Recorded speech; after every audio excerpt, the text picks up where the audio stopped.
एक बार की बात है, हिमालय की तलहटी में बसे एक छोटे से गांव में अन्वी नाम की एक प्यारी और नटखट लड़की रहती थी। अन्वी बहुत होशियार थी, लेकिन एक समस्या थी, उसे पढ़ाई बिल्कुल पसंद नहीं थी। वह हमेशा खेलकूद में ही लगी रहती। उसकी माँ रोज डांटती, अन्वी, थोड़ा पर भी लिया करो, पर अन्वी हंसकर भाग जाती। एक दिन परीक्षा का समय आ गया। अन्वी घबरा गई। उसे समझ ही नहीं आ रहा था कि क्या करे।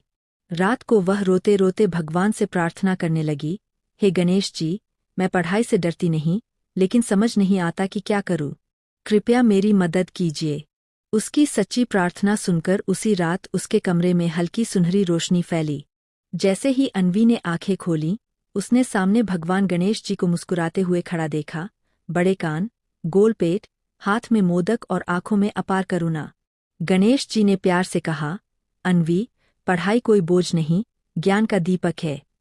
यदि तुम मन लगाकर पढ़ोगी, तो कठिन से कठिन बातें भी आसान लगने लगेंगी। अन्वी बोली, लेकिन गणेश जी, मुझे याद नहीं रहता, मैं क्या करूं? गणेश जी मुस्कुराए, जब मन साफ और शांत होता है, तब याददाश्त भी तेज होती है। रोज थोड़ी थोड़ी पढ़ाई करो, बीच बीच में खेलो भी। सबसे जरूरी बात, खुद पर भरोसा रखो।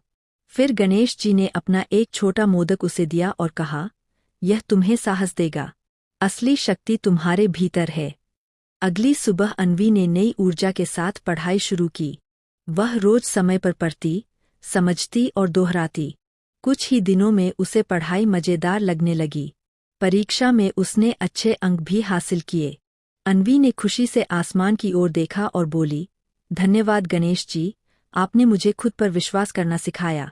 कहते हैं, उस दिन के बाद जब भी अन्वी घबराती, उसे मोदक वाली सीख याद आ जाती, मेहनत और विश्वास, यही